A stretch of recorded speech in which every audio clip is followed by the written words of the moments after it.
અને હવે વાત કરીએ વડોદરાની કે જ્યાં પણ ગઈકાલે ફોર્મ ભરવાનો અંતિમ દિવસ હતો। કુલ 39 લોકોએ ફોર્મ ભર્યા છે અને આજે ફોર્મ ભરવાની માફ કરશો ફોર્મ ચકાસણીની કામગીરી આ સવારથી શરૂ થઈ ચૂકી છે।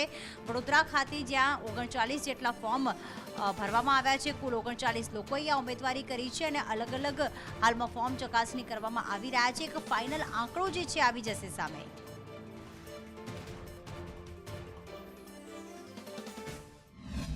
લોકસભા બેઠક પર 39 ઉમેદવારોએ ફોર્મ ભર્યા છે અને આજે ફોર્મ ચકાસણી ચાલી રહી છે। કલેક્ટર કચેરીમાં હાલ અહીંયા ફોર્મ ચકાસણી ચાલી રહી છે અને જેમની ફોર્મ ચકાસણીની કાર્યવાહી પૂર્ણ થાય તેમ લોકો બહાર પણ નીકળી રહ્યા છે। વિવિધ પક્ષના જે ઉમેદવારો હોય તેમની હાલ અહીંયા ફોર્મ ચકાસણી ચાલી રહી છે અને 39 ઉમેદવારો કે જેમના ફોર્મની અહીંયા ચકાસણી કરવામાં આવી હતી તે કાર્યવાહી પણ અહીંયા પૂર્ણ થઈ ગઈ છે અને ઉમેદવારો પણ ત્યાંથી જેના ફોર્મ સ્વીકારાઈ ગયા હોય તેની ચકાસણી અહીંયા પૂર્ણ થઈ ગઈ છે।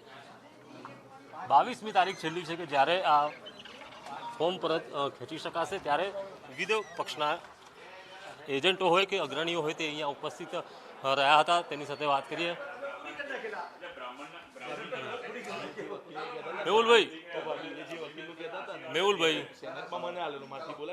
મેહુલભાઈ આ ફોર્મ ચકાસણી આજે રાખી હતી, શું કહેશો?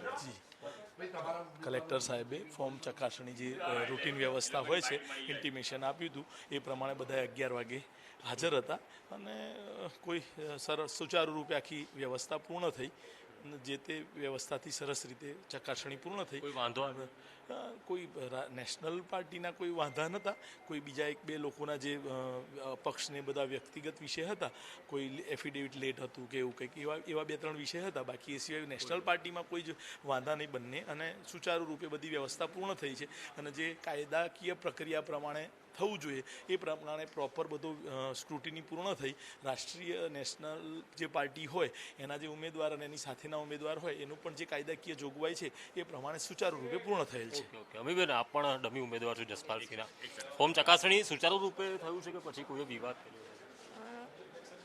પ્રોપર પ્રોસિજર્સ ફોલો થયા છે। નેશનલ પાર્ટીના બંને જે મેઇન ઉમેદવાર છે એમના ફોર્મ્સ મંજૂર થયા છે। 1-2 અપક્ષ ઉમેદવારના ટેકનિકલ ખામીસર ફોર્મ નામંજૂર થયા છે। સહીઓ 10 ટેકેદારની જગ્યાએ 9 હતી અને એવા કંઈક ટેકનિકલ ઇસ્યુઝ હતા। બાકી મોટાભાગના બધા ફોર્મ્સ એપ્રૂવ થયા છે અને એવા કોઈ વાંધા સૂચન કોઈના રેઝ નથી થયા જે સબસ્ટેન્શિયલ સ્ટેન્ડ કરી શકે।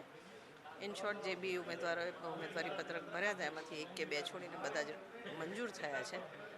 નેશનલ પાર્ટીના ડમી ઉમેદવાર છે ત્યાં ઓટોમેટિકલી અમારા ઉમેદવાર જસપાલસિંહ પડિયારનું ફોર્મ એક્સેપ્ટ થતાં અમારા બાય ડિફોલ્ટ અમાન્ય ઠેરવવામાં આવે એ રીતના નેશનલ પાર્ટીના બંને ડમી ઉમેદવારના ફોર્મ અમાન્ય ઠેરવવામાં આવ્યા છે અને ફેર પ્રોસિજર ફોલો થઈ છે એવું કહી શકે।